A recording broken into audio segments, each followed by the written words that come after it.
Strong acid strong base के बीच में हमने टाइट्रेशन को देखा, उसके लिए टाइट्रेशन कर्व को समझ लिया। मैं उसी सिचुएशन को और भी ज्यादा इंटरेस्टिंग बनाता हूं। अब मैं वीक बेस लेता हूं और वीक बेस के द्वारा उसी चीज को समझाता हूं और किस तरीके से कंसेप्ट और फंडामेंटल्स में कहां डिफरेंस आ रहा है अपने ध्यान से देखिएगा और समझिएगा। इस बार मैं लेता हूं week base BOH। Week base BOH, its Kb value is, let us say, 10 to the power -5 और हमने 20 ml 0.1 मोलर BOH लिया और VML 0.1 मोलर HCl लिया और इन्हें हम टाइट्रेट कर रहे हैं। अब बिल्कुल साफ है, जब हमने 20 ml 0.1 मोलर BOH बोल दिया, इसका मतलब हमने पिपेट के द्वारा कोनिकल फ्लास्क में इस बार BOH रखा होगा और VML 0.1 मोलर HCl, इसका मतलब हमने ब्यूरेट में HCl रखा होगा और उसको हम धीरे धीरे बढ़ाते जा रहे हैं और टाइट्रेशन करते जा रहे हैं, एक सॉल्यूशन बनते जा रहा है। और अब हम इस सिचुएशन के लिए टाइट्रेशन कर्व बनाएंगे। हमने निश्चित BOH के अंदर कोनिकल फ्लास्क में इंडिकेटर डाला होगा। अब इसके लिए टाइट्रेशन कर्व सोचना है, बनाना है और अलग अलग कंडीशन पर pH वैल्यू और वॉल्यूम ऑफ HCl प्लॉट करना है। दोबारा मैं उसी तरह का टेबल बनाऊंगा जैसा मैंने पहले बनाया था, अलग अलग कंडीशन के लिए कंसेप्ट को सोचूंगा। इस बार मैं थोड़ा रिमार्क के लिए स्पेस थोड़ी ज्यादा छोड़ देता हूं। pH इधर लिखूंगा, इधर मैं लिखूंगा वॉल्यूम ऑफ HCl, इधर मैं लिखूंगा वॉल्यूम ऑफ BOH। इधर BOH वॉल्यूम, इधर HCl वॉल्यूम। बार बार ml लिखने के बजाय मैं पहले से ही बोल दूं all the volumes are in ml। इधर pH और इस जगह पर मैं रिमार्क लिखता हूं और 20 ml हमेशा लिख देता हूं। HCl का वॉल्यूम इनिशियली 0 रखा जाएगा और उससे pH कैलकुलेट करा जाए, pH कैलकुलेट करा जाएगा। इस बार निश्चित pH कम होना है। इस बार जो pH है, क्योंकि बेस लिया गया है इसलिए pH बेसिक मीडियम में मतलब हाई रहेगा और HCl के डालने से pH कम होएगा। तो मैं क्यों ना इसी समय पहले 0 HCl के लिए pH लिख देता हूं, तो मुझे यह पता लग जाएगा कि pH वैल्यू कहां से कम हो रही है। व्हेन HCl is 0 तो 0.1 मोलर BOH होएगा। जब कोई HCl नहीं डाला गया तब वह 0.1 मोलर BOH है। Pure weak base BOH 0.1 molar.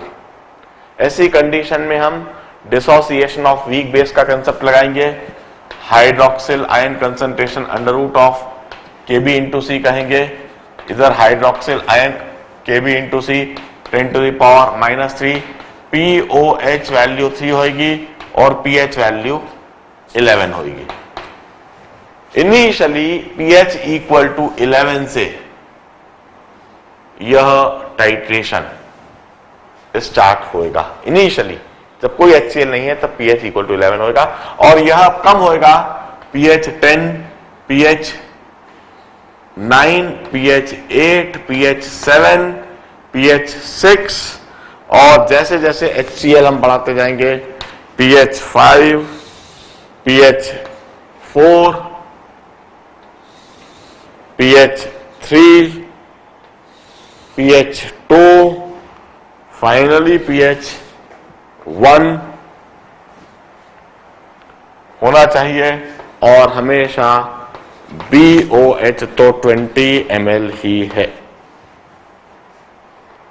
इस तरीके से हम इस टेबल को अब कंप्लीट करते हैं और टेबल को कंप्लीट करते समय जो जो कंसेप्ट लगाए जा रहे हैं वहां एंड पॉइंट में लिखते हैं, वहां रिमार्क की जगह पर लिखते हैं और फाइनली हम टाइट्रेशन कर्व बनाने के साथ में इक्विवेलेंट पॉइंट, न्यूट्रल पॉइंट और एंड पॉइंट पर विचार करेंगे।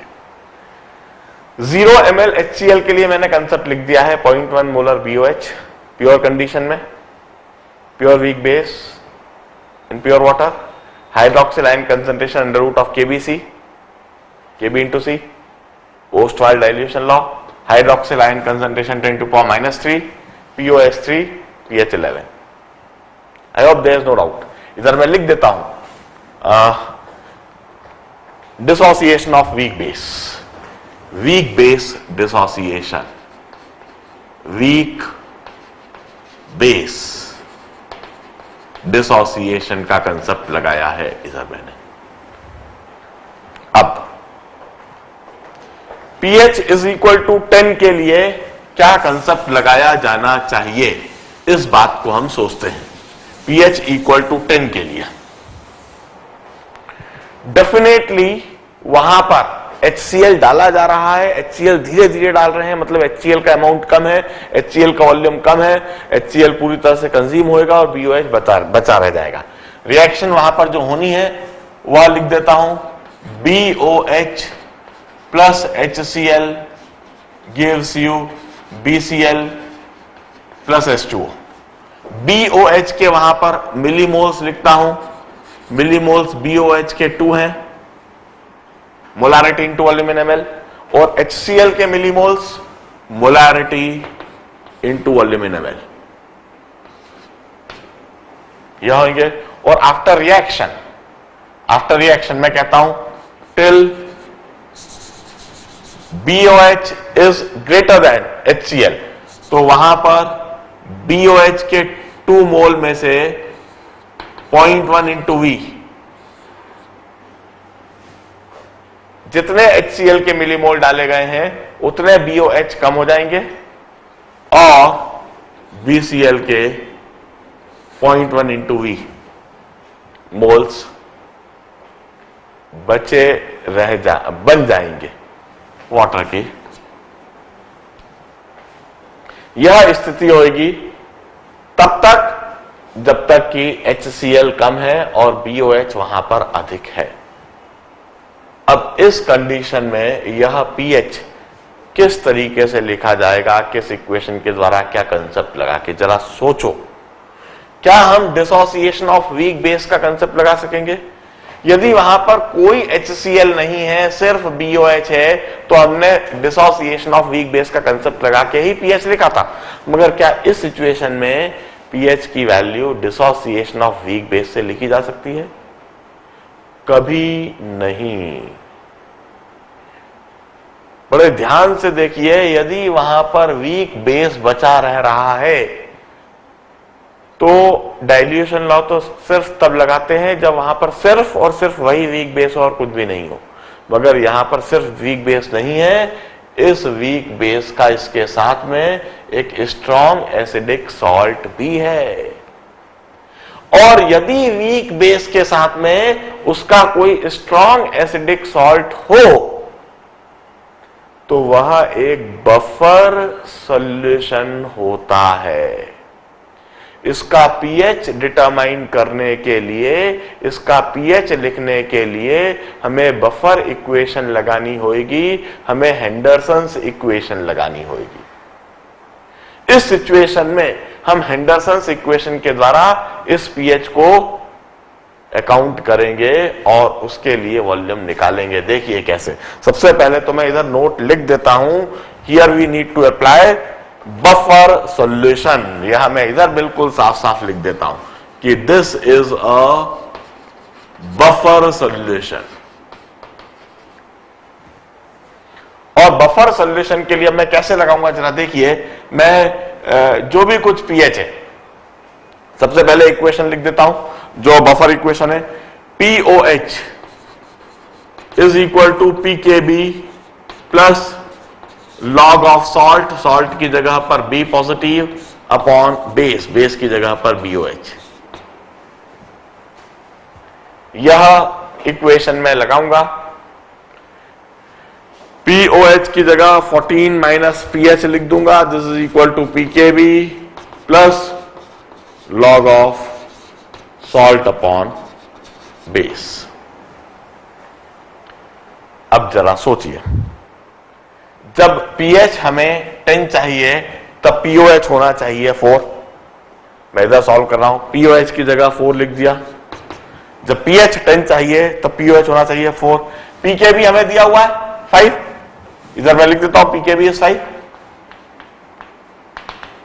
PKB is 5।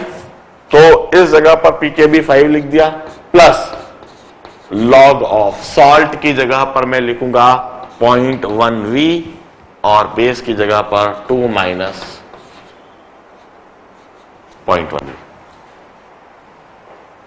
मैं इस इक्वेशन को अप्लाई करूंगा। देखिए ऐसी कोई इक्वेशन, ऐसा कोई concept strong acid strong base के केस में नहीं आया था, मगर जब वीक बेस हो गया तो इस तरह की बात सोचनी पड़ रही है। बड़े ध्यान से सोचना पड़ रहा। क्या सोचा, कैसे सोचा, इस बात को समझो। बफर सॉल्यूशन, अब इस इक्वेशन को सॉल्व करना हमको अच्छी तरह से आता है। इधर गया -1 log of something is -1 means this value 0.1V upon 2 minus 0.1V, this is equal to 0.1।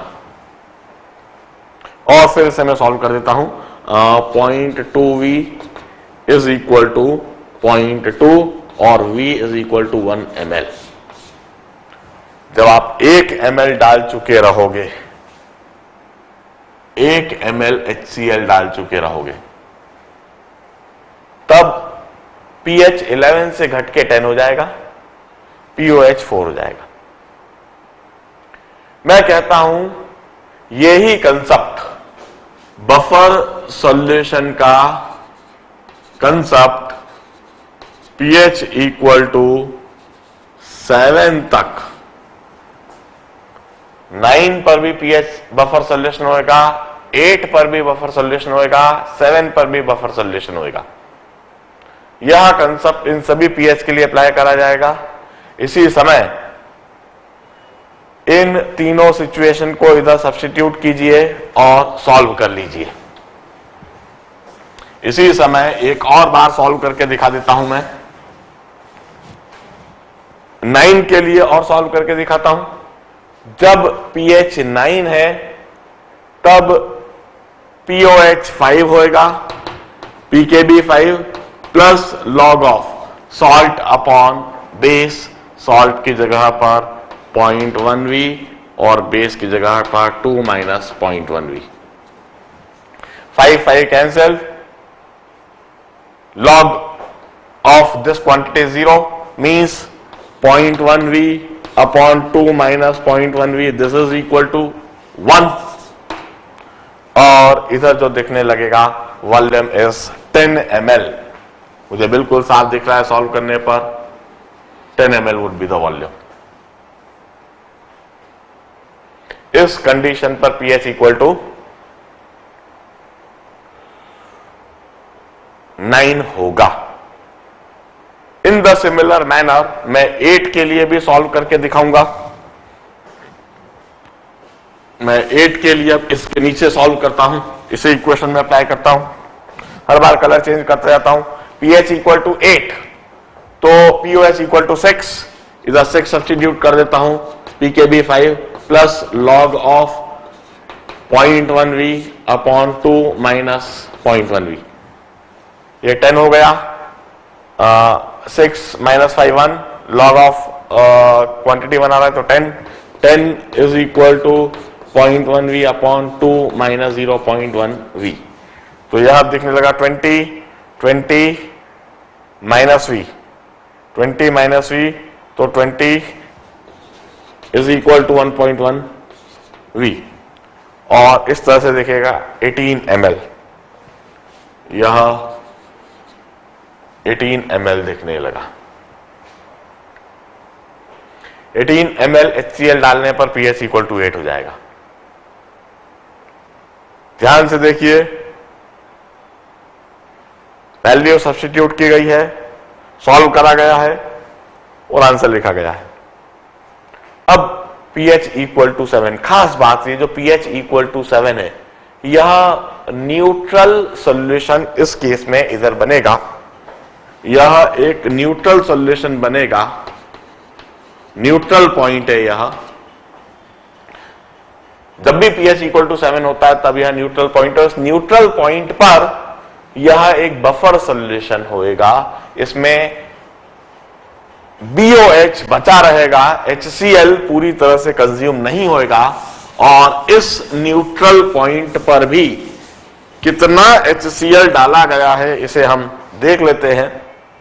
बीच में मैं एक पॉइंट और भी बताऊंगा, एक पॉइंट और भी ऐड कराऊंगा। पहले न्यूट्रल सॉल्यूशन के लिए कैलकुलेशन करवा देता हूं। POH 7 रख दिया, PKB 5 रख दिया, plus log of B positive की जगह पर लिख दिया 0.1V, BOH की जगह पर 2 माइनस 0.1V। और अब यह दिखेगा 2 log की value 2 means 100, 0.1V upon 2 minus 0.1V। और अब यह दिखा 200 माइनस 20V, सो 200 तो इधर ही रह जाएगा, 20.1V। V के लिए सॉल्व कर दिया जाए, मैं कैलकुलेटर उठा लूंगा इसके लिए। 200 अपॉन 20.1, क्योंकि मैं बिल्कुल भी गलत नहीं लिखना चाहता, divided by 20.1 is equal to 9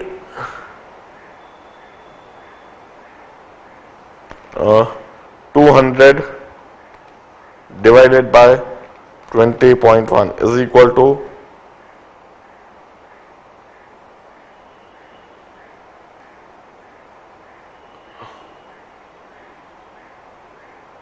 200 log 2 200 minus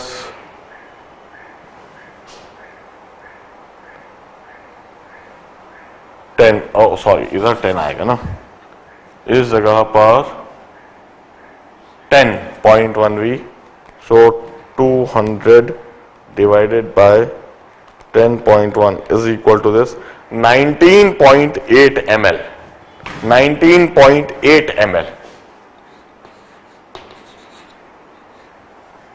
exactly calculate करके देखिए, न्यूट्रल पॉइंट पर it's not the equivalent point, neutral point पर इक्विवेलेंट पॉइंट नहीं है। मैं इक्विवेलेंट पॉइंट के लिए नीचे एक रो और बना देता हूं जिस पर मुझे इक्विवेलेंट पॉइंट दिखेगा। Since both of them are 0.1 molar, तो इक्विवेलेंट पॉइंट के लिए दोनों के 20 ml लिए जाएंगे। जब दोनों के 20 ml होंगे तब वह इक्विवेलेंट पॉइंट होएगा। इधर मैं इक्विवेलेंट पॉइंट की कंडीशन लिखता हूं, क्योंकि मुझे अभी एकदम से नहीं पता है। यह बात तो समझ में आ गई कि न्यूट्रल पॉइंट पर यह बफर सॉल्यूशन है, न्यूट्रल पॉइंट पर वहां पर BOH होना चाहिए क्योंकि स्ट्रॉन्ग एसिड HCl के साथ टाइट्रेट करा जा रहा है। इक्विवेलेंट पॉइंट पर pH क्या होगा मैं इसे डिटरमाइन कर लेता हूं, तो इससे मुझे यह समझ में आएगा कि किस जगह पर एसिड और बेस बिल्कुल बराबर हो रहे हैं, उस समय पर pH क्या है। मैं यह इक्विवेलेंट पॉइंट पर pH डिटरमाइन करने के लिए कंसेप्ट बता देता हूं। इधर लिख रहा हूं एट इक्विवेलेंट पॉइंट,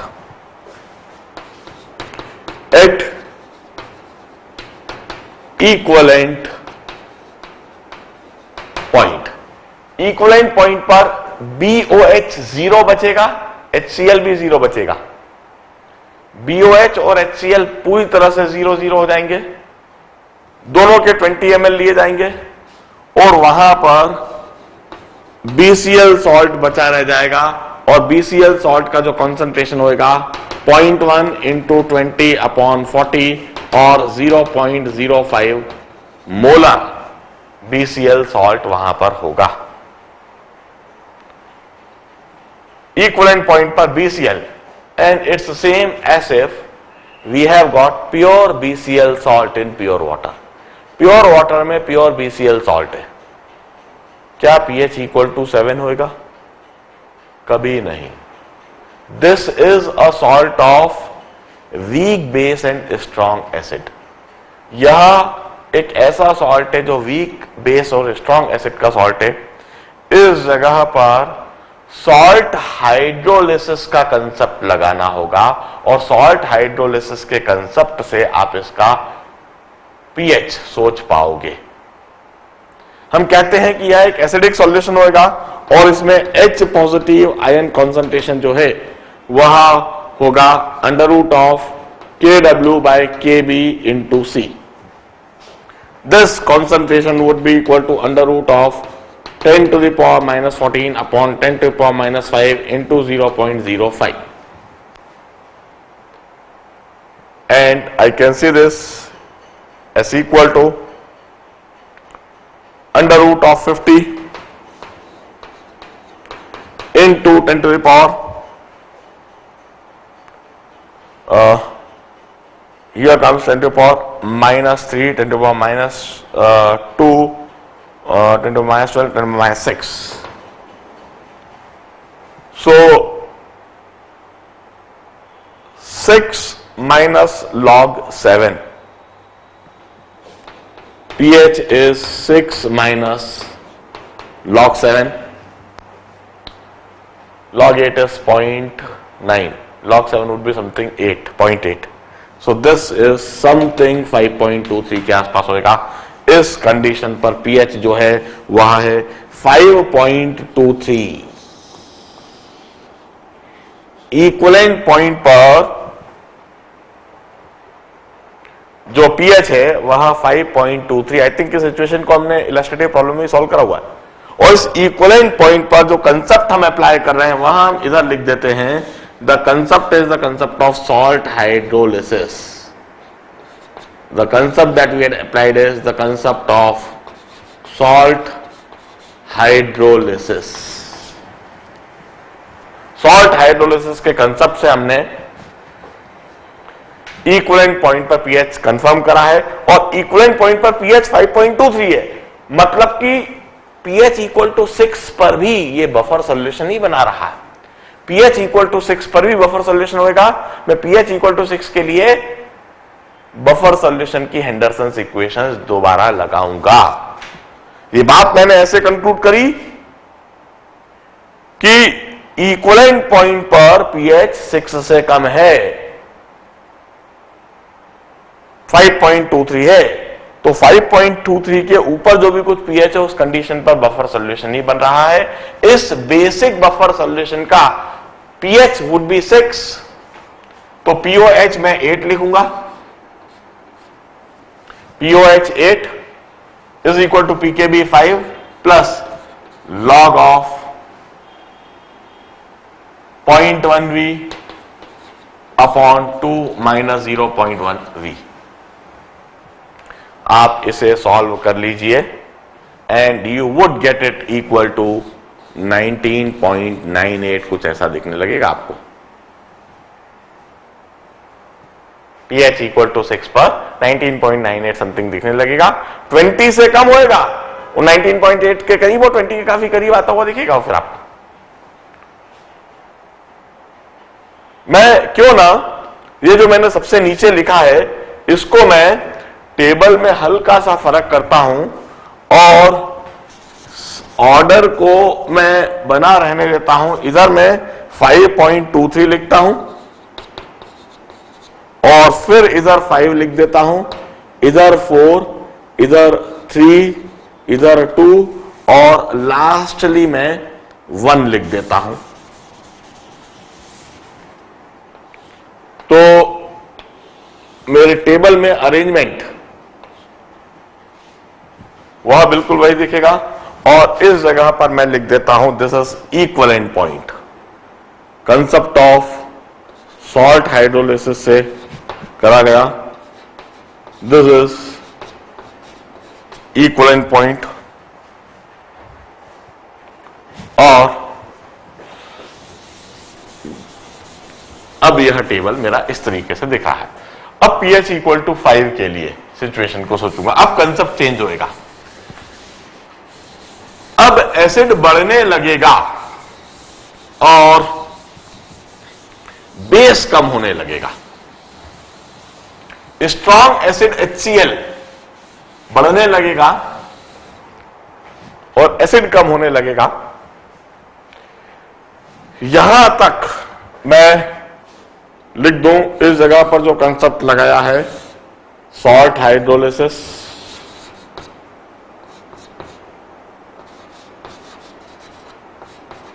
यह सॉल्ट हाइड्रोलिसिस के कंसेप्ट से सोचा गया है। और यहां पर भी बफर सॉल्यूशन का ही कंसेप्ट है। यहां से यहां तक सारा जो कंसेप्ट लगाया है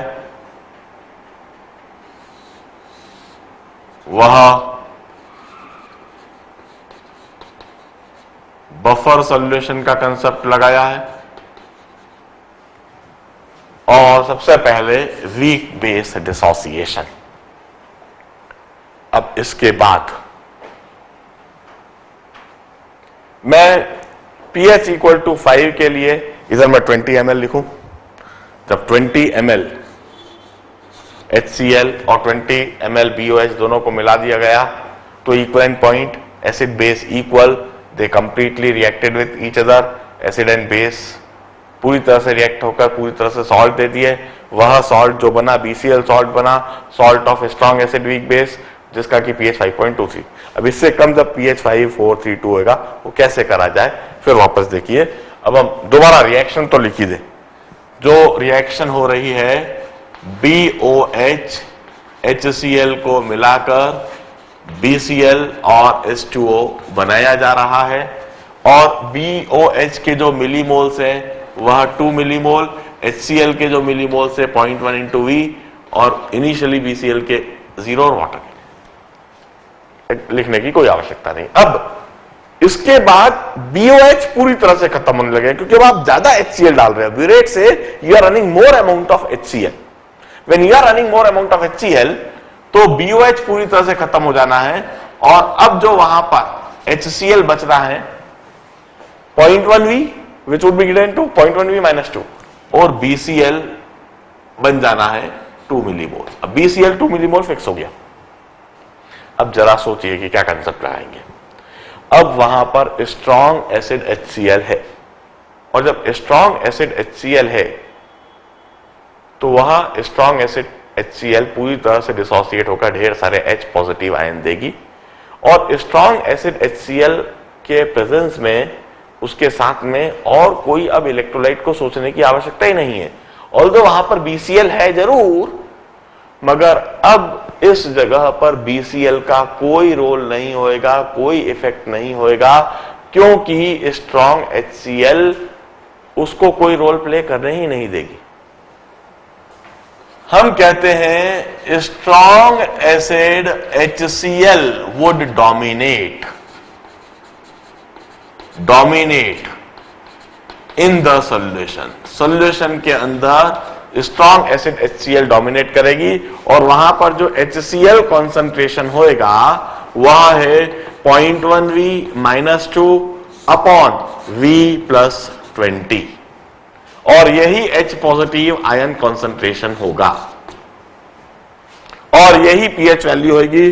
जो H पॉजिटिव आयन कॉन्सेंट्रेशन दिख रहा है वह 10 to the power minus of pH और वह 0.1 V minus 2 upon V plus 20।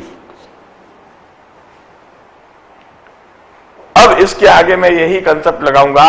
हर जगह पर मुझको pH वैल्यू दे रखी है, pH वैल्यू से मैं H पॉजिटिव कॉन्सेंट्रेशन लिखता जाऊंगा, इस इक्वेशन में सब्स्टिट्यूट करता जाऊंगा, हर केस में वॉल्यूम डिटरमाइन करता जाऊंगा। देखिए किस तरह से मैं pH इक्वल टू 5 के लिए सॉल्व करके दिखा देता हूं। pH इक्वल टू 5 के लिए मैं लिखता हूं 10 to the power minus 5 is equal to 0.1v minus 2 upon v plus 20। जरा तेजी से सॉल्व कर लीजिए इसको। 10 to the power minus 5v plus 2 into 10 to the power minus 4 is equal to 0.1v minus 2, or this becomes 2.0002 is equal to 0.0999 into v. I would use calculator to solve this. 2.00202 divided by 0.09999 is equal to this. It comes out to be 20.002. 20.002। इसी को जब आप 4 के लिए solve करोगे you will get it equal to 20.02। 3 के लिए जब सॉल्व करोगे तो 20.20 समथिंग। आप सॉल्व करके देख लीजिए। फाइनली मैं pH इक्वल टू 2 के लिए जरूर एक बार सॉल्व करके लिखूंगा। इसे सॉल्व करके देख लीजिए। pH इक्वल टू 5 के लिए लिखा, फिर pH इक्वल टू 4 के लिए 10 to the power -4 रख लीजिए, pH इक्वल टू 3 के लिए 10 to the power -3 रख लीजिए, और मैं एक बार और सॉल्व करके दिखाऊंगा 10 to the power -2 के लिए।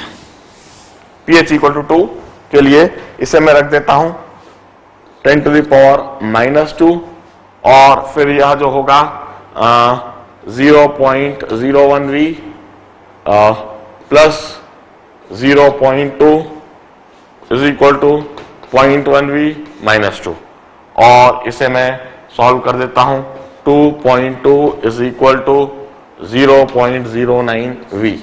सो v comes out to be 2.2 divided by 0.09, 2.2 divided by 0.09 is equal to this, it comes out to 24 ml। 24 ml दिखने लगेगा, और pH इक्वल टू 1 के लिए यह आपको इनफाइनाइट ml डालना होगा। इस जगह पर थ्रू आउट जो कंसेप्ट लगाया जा रहा है that is dissociation of strong acid. Strong acid HCl dissociation throughout, और when infinite HCl is added, infinite HCl के लिए लिमिटिंग सिचुएशन लगाएंगे, H2 को हटा देंगे, SV को हटा देंगे, और वहां pH इक्वल टू 1 दिखने लगेगा। हम कहते हैं this is limiting situation, limiting case, limiting case. इस तरीके से यह पूरा टेबल फिल करा हुआ देखिए। अब इस टेबल को फिल करने के बाद हम इससे रिलेटेड ग्राफ बनाएंगे, टाइट्रेशन कर्व बनाएंगे, और उस टाइट्रेशन कर्व में फिर हम ढेर सारी बातें और सीखेंगे। पहले यहां तक की चीजें बड़े ध्यान से देख लीजिए, समझ लीजिए, नोट डाउन कर लीजिए, और सोचिए, टेबल को सोचिए। मैं जिन बातों को अब आगे बोलने वाला हूं आप पहले स्वयं से सोचकर उसको समझने की कोशिश कीजिए। मैं जरूर बताऊंगा, note it down please first. मैं अब टाइट्रेशन कर्व बनाता हूं। टाइट्रेशन कर्व बनाने के लिए यह जो टैबुलेशन मैंने करा है, टैबुलेशन में अलग अलग कंडीशन पर अलग अलग रो में आप देख रहे हैं BOH का वॉल्यूम तो फिक्स है, HCl का वॉल्यूम मैं एक्स एक्सेस पर प्लॉट करता हूं, HCl का वॉल्यूम मैं एक्स एक्सेस पर प्लॉट कर रहा हूं, और वाई एक्सेस पर मैं pH में वेरिएशन को प्लॉट कर रहा हूं। इधर वॉल्यूम ऑफ HCl और वाई एक्सेस पर मैं pH में वेरिएशन को। अब पहले मैं ग्रेजुएशन कर लूं। pH कम हो रहा है और 11 से कम हो रहा है, 1 तक आ रहा है, तो इस जगह पर मैं pH में मार्किंग कर लेता हूं, pH equal to 1, pH equal to 2, 3, 4, 5, 6, 7, 8, 9, 10, 11, 12.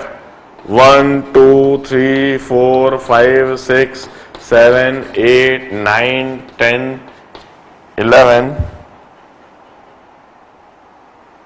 थोड़ी गलती हो गई शायद,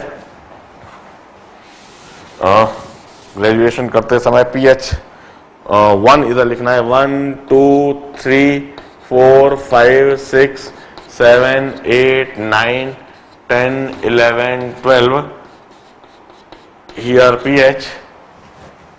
और मैं वॉल्यूम की मार्किंग कर रहा हूं। वॉल्यूम मेरा कहां से कहां जाता दिख रहा है, 0 ml से 20-24 ml तक तो दिखना ही चाहिए, और फिर उसके बाद में वो इनफाइनाइट तक भी जाना है। तो मैं इधर इस तरह से करूंगा, वॉल्यूम 5, 10, 15, 20, 25, 30, 5, 10, 15, 20, 25, 30। मैं इस तरीके से, हाँ देखिए, अब हम इस ग्राफ को बनाते हैं। मैंने pH ग्रेजुएशन कर लिया, इंक्रीजिंग pH दिखा दिया, इधर वॉल्यूम दिखा दिया। मैंने यह ग्रेजुएशन करते समय ये बात देखी कि मुझको pH कहां से कहां प्लॉट करना है, और वॉल्यूम मेरा किस रेंज में जा रहा है। Volume 5 ml, 10 ml, 15 ml, 20 ml, 25 ml, 30 ml और इस तरह से इनफाइनाइट तक जाते हुए दिखाऊंगा।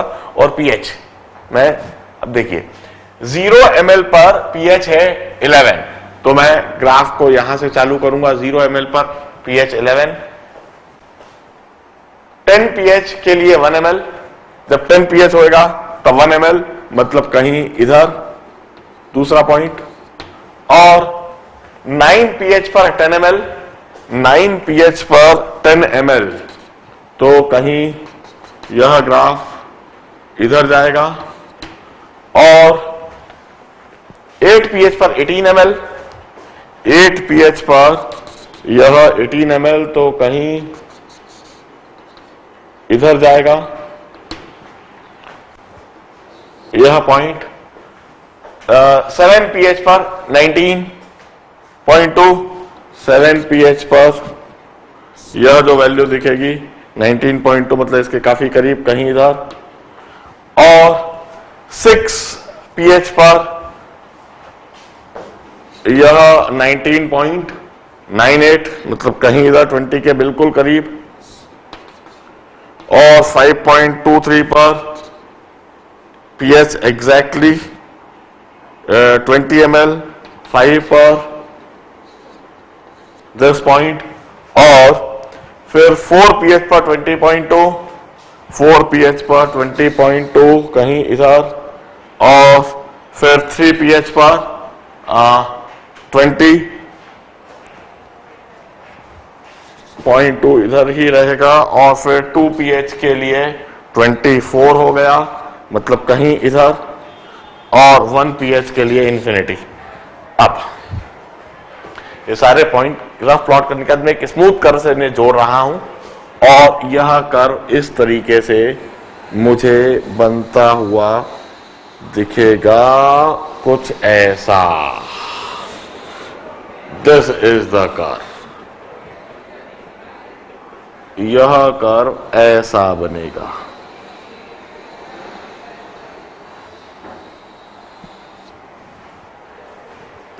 और यह जो कर्व है इसे हमने टाइट्रेशन कर्व कहा है।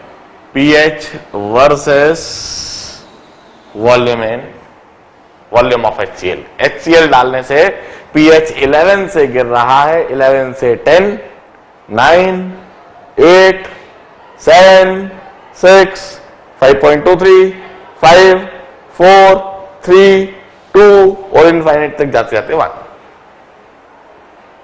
अब इस कर्व में अब मैं अलग अलग रेंज में क्या क्या कंसेप्ट, क्या क्या प्रॉपर्टीज इस कर्व के बारे में बता रहा हूं। यह जो पॉइंट है 5.23, when pH is equal to 5.23, this is equivalent point. यह जो पीएच है 5.23, यह इक्विवेलेंट पॉइंट है, और इस इक्विवेलेंट पॉइंट पर यह कर्व बिल्कुल वर्टिकल है। इस इक्विवेलेंट पॉइंट पर यह कर्व बिल्कुल वर्टिकल है, और इस इक्विवेलेंट पॉइंट पर कर्व का नेचर चेंज हो रहा है। इधर यह इस तरफ कॉन्वेक्स है और इधर यह इस तरफ कॉन्केव है। At equivalent point the nature of curve change.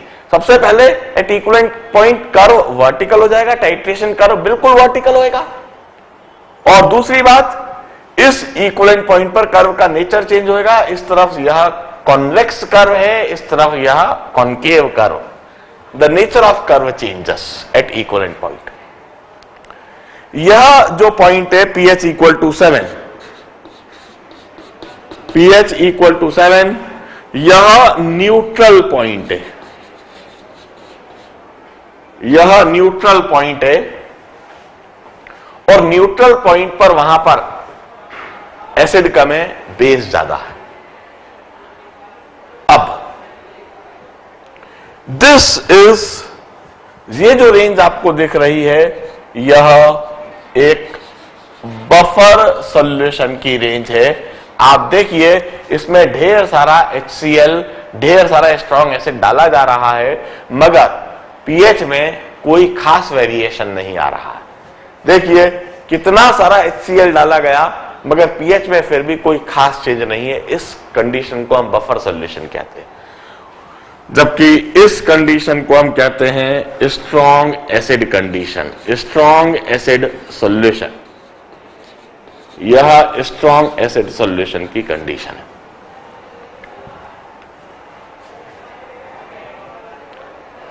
अब न्यूट्रल पॉइंट और इक्विवेलेंट पॉइंट तो दिख गया, मुझे अब एंड पॉइंट सोचना है कि इस केस में एंड पॉइंट क्या होगा, कहां होगा, किसे कहेंगे। मैंने कहा है कि एंड पॉइंट डिपेंड करता है इंडिकेटर पर। यह तो फिक्स हो गया कि ब्यूरेट पिपेट में क्या है, यह तो हमने पहले फिक्स कर दिया। अब इंडिकेटर, दो अलग अलग इंडिकेटर के लिए दो अलग अलग एंड पॉइंट जो होंगे, मैं वह लिखता हूं। मैं कहता हूं विथ फेनोल्फथलीन, जिसका पीएच रेंज जो है 8 to 10 है, जो एंड पॉइंट होएगा, जरा सोचिए, इनिशियली पीएच इक्वल टू 11 पर फेनोल्फथलीन वही कलर दिखाएगा जो बेस में होता है, मतलब फेनोल्फथलीन पिंक कलर दिखाएगा। जब यह पीएच 10 हुआ तो फेनोल्फथलीन का कलर चेंज होना चालू होएगा, पिंक कलर ही दिखेगा मगर कलर चेंज हो रहा है। 9 पर भी कलर चेंज हो रहा है मगर दिखाई नहीं देगा। जब 8 हो जाएगा तो वो कलरलेस सॉल्यूशन हो जाएगा और आपको कलर चेंज दिखाई देने लगेगा। End point would be at pH is equal to 8 when volume is 18 ml. फेनोल्फथलीन indicator के साथ जिसका pH रेंज 8 to 10 है, एंड पॉइंट जो है वह pH इक्वल टू 8 पर होएगा और 18 ml HCl डालने पर आपको एंड पॉइंट दिखने लगेगा। और बिल्कुल साफ है कि डिजायर्ड पॉइंट तो 20 ml और 18 ml पर ही आप टैप बंद कर दोगे। ये तो बहुत जबरदस्त डिफरेंस है, ये तो रॉन्ग टाइट्रेशन कहलाने लगेगा, wrong choice of indicator, wrong, पूरा गड़बड़ करके रख दिया आपने इस जगह पर। This is large error and hence wrong choice of indicator. इस जगह पर फेनोल्फथलीन इंडिकेटर इस्तेमाल करके ही आपने गलती कर दी है। क्यों गलती करी है बताऊं? क्योंकि फेनोल्फथलीन का जो रेंज ऑफ एक्शन है वह बेसिक रेंज में है। फेनोल्फथलीन का रेंज ऑफ एक्शन जो है वह बेसिक रेंज में है। वीक बेस के साथ तो फेनोल्फथलीन आप इस्तेमाल कर ही नहीं सकते। यदि उसका पीएच एक्शन जो रेंज ऑफ एक्शन है वह बेसिक रेंज में होता है तो इस इंडिकेटर को आप बेसिक मीडियम में जिस इंडिकेटर का काम है उसके साथ आप वीक बेस तो इस्तेमाल कर ही नहीं सकते। इधर इंडिकेटर की चॉइस ही आपने गलत कर ली है। इस जगह पर फिनोप्थलीन इंडिकेटर चूज करके आपने इतना अधिक डिफरेंस ला दिया है। आपको चाहिए 20 ml पर 20 ml पर आप टैप बंद कर सके, उसके करीब टैप बंद कर सके, मगर आपने टैप ब्यूरेट का 18 ml पर ही बंद कर दिया, क्योंकि 18 ml पर ही आपको कलर चेंज दिखने लग गया। तो फिनोप्थलीन के साथ में आपने एंड पॉइंट देखा। अब मिथाइल ऑरेंज के साथ में एंड पॉइंट कहां पर होएगा, मैं वह भी लिखता हूं। उसे लिखने के लिए मैं इस प्रॉब्लम को ही साफ कर देता हूं, कोई आवश्यकता नहीं है इसकी मुझको। With methyl orange with MEOH, जिसका की pH रेंज जो है वह 4 to 6 है, तो क्या होगा जरा देखिए। 11 पर मिथाइल ऑरेंज का वह कलर दिखेगा जो बेस में दिखता है, मतलब orange orange orange orange orange orange orange 6 pH तक ऑरेंज कलर दिख रहा है। pH इक्वल टू 6 आने पर ऑरेंज कलर चेंज होना चालू हुआ। अब धीरे धीरे वहां पर पिंक कलर होएगा। यहां पर कलर चेंज हो रहा है, पिंक, ऑरेंज से पिंक, ऑरेंज से पिंक, और 4 pH आने पर एकदम से वह पिंक कलर दिखने लगा। So at pH equal to 4 end point दिखने लगेगा जब आप pH इक्वल टू 4 पर कितना वॉल्यूम डाल चुके रहोगे, 20.02 ml।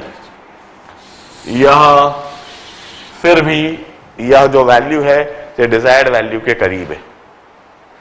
तो मिथाइल ऑरेंज का इस्तेमाल इस जगह पर करा जा सकता है। खास बात, मिथाइल ऑरेंज एक ऐसा इंडिकेटर है जिसका range of action acidic medium में है, वीक बेस के साथ में इसको इस्तेमाल करा जा सकता है। मैं इन दोनों बातों को इधर लिख देता हूं। This is end point with HPH, and point with HPH phenolphthalein के साथ में pH इक्वल टू 8 पर एंड पॉइंट है, और मिथाइल ऑरेंज के साथ में this is end point with MEOH, pH equal to 4 पर यह एंड पॉइंट होगा। बड़े ध्यान से मेरी इस बात को समझिए। अब मैं एक छोटा सा टेबल बना देता हूं। उस टेबल में मैं आपको यह दिखाता हूं कि कौन सा इंडिकेटर किसके साथ में इस्तेमाल करना चाहिए। देखिए, मैं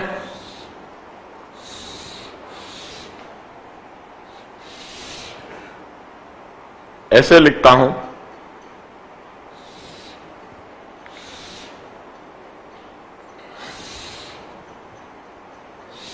इधर मैं लिखता हूं वीक एसिड, इधर मैं लिखता हूं स्ट्रॉन्ग एसिड, इधर मैं लिखता हूं वीक बेस, इधर मैं लिखता हूं स्ट्रॉन्ग बेस। अब यदि हम स्ट्रॉन्ग एसिड और स्ट्रॉन्ग बेस को लेकर टाइट्रेशन कर रहे हैं, तो इंडिकेटर आप कोई सा भी ले लीजिए, MEOH ले लीजिए या फिर फिनोप्थलीन ले लीजिए, कोई फर्क नहीं पड़ेगा। दोनों ही इंडिकेटर ठीक ठाक रिजल्ट देंगे। दोनों ही इंडिकेटर के साथ कोई खास एरर नहीं आएगा। यदि आप स्ट्रॉन्ग एसिड स्ट्रॉन्ग बेस का इस्तेमाल करते हैं तो दोनों ही इंडिकेटर सक्सेसफुल होंगे। दोनों ही इंडिकेटर से एरर कोई बहुत ज्यादा नहीं होगा। इस सेल में देखिए, यदि हम वीक बेस और स्ट्रॉन्ग एसिड का इस्तेमाल कर रहे हैं, जैसा कि हमने इधर करा है, वीक बेस BOH और स्ट्रॉन्ग एसिड HCl, इन दोनों का यदि हम इस्तेमाल कर रहे हैं तो कभी भी वीक बेस है, इसलिए वह इंडिकेटर मत लीजिए जिसका pH रेंज बेसिक रेंज में हो, मतलब फिनोप्थलीन मत लीजिए। फिनोप्थलीन इधर गलत इंडिकेटर हो जाएगा। इधर आप वह इंडिकेटर लीजिए जिसका एक्शन एसिडिक मीडियम में होता हो। स्ट्रॉन्ग एसिड है इसलिए एसिडिक मीडियम में रेंज ऑफ एक्शन होना चाहिए। मिथाइल ऑरेंज इधर काम का इंडिकेटर है। इधर देखिए, यदि हम वीक एसिड और स्ट्रॉन्ग बेस का इस्तेमाल कर रहे हैं, वीक एसिड और स्ट्रॉन्ग बेस को टाइट्रेट कर रहे हैं, तो एसिड वीक है, एसिड वीक है, इसलिए वह इंडिकेटर मत लीजिए जिसका पीएच रेंज एसिडिक मीडियम में हो।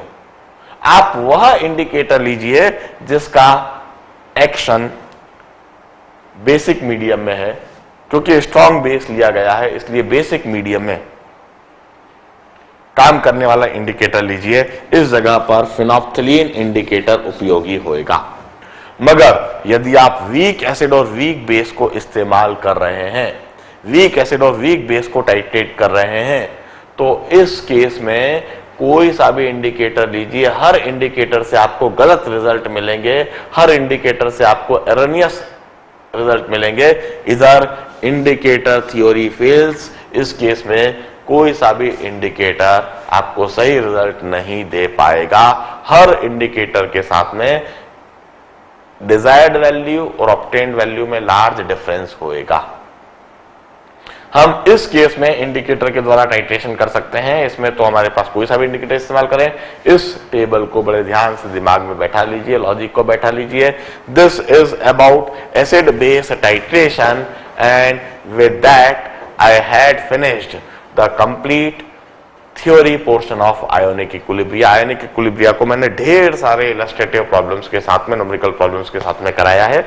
इतना आयोनिक इक्विलिब्रिया करने सीखने के बाद अब आपको जो स्टडी पैकेज है उसको पूरा सॉल्व करना चाहिए।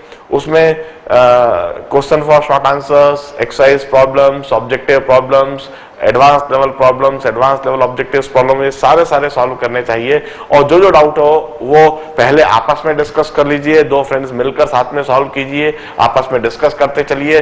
कई बार एक फ्रेंड से गलती होती है तो दूसरा फ्रेंड उसको बता देता है, क्योंकि इसमें कैलकुलेशंस काफी सारे हैं तो सिली मिस्टेक्स हो जाती है कैलकुलेशन में, और बार बार हम गलती करते रहते हैं, हम अपनी गलती नहीं पकड़ पाते हैं। और यदि हम किसी के साथ में बैठकर कंबाइंड स्टडी करें, हम दोनों साथ में सेम प्रॉब्लम कर रहे हैं, तो प्रॉब्लम होने की संभावना, कंसेप्ट समझने की संभावना और भी बढ़ जाती है। तो जनरली इस तरह के चैप्टर्स में ग्रुप स्टडी, कंबाइंड स्टडी बहुत इफेक्टिव रहती है। Solve as many number of problems as you can. Study package पूरा सॉल्व कीजिए। स्टडी पैकेज पूरा सॉल्व करने के बाद पहले आपस में फ्रेंड्स मिलकर डिस्कस कीजिए, फिर मेरे साथ में डिस्कस कीजिएगा।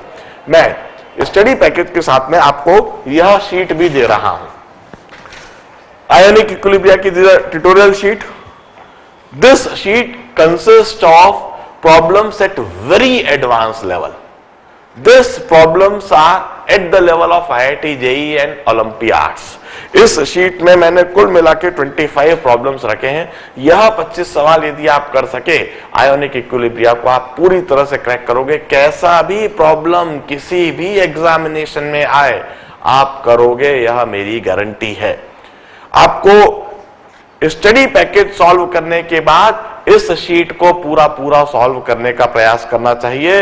एटलीस्ट 25 में से 10-12 प्रॉब्लम तो सॉल्व करने की कोशिश करना ही चाहिए। I will give you sufficient time. आप 2-4-5 दिन का समय ले लीजिए। मैं 4-5 दिन के बाद, मैं टाइम पहले से बता दूंगा, इस शीट को डिस्कस कराऊंगा। आप जो डाउट्स पूछोगे, जो प्रॉब्लम्स आप पूछोगे, वह सारे प्रॉब्लम्स मैं डिस्कस कराऊंगा। यह पूरी शीट मैं क्लास में डिस्कस कराऊंगा until unless we are able to solve all the problems। और जब हम इन सारे प्रॉब्लम्स को सॉल्व कर चुके रहेंगे, I will declare the finish off the chapter. Although chapter की पूरी थ्योरी पोर्शन, सारे कंसेप्ट मैंने बता दिए। अब सिर्फ इस चैप्टर को एक एडवांस लेवल तक पहुंचाना बाकी है, जो कि हम अगले डिस्कशन स्टेज में पहुंचा देंगे।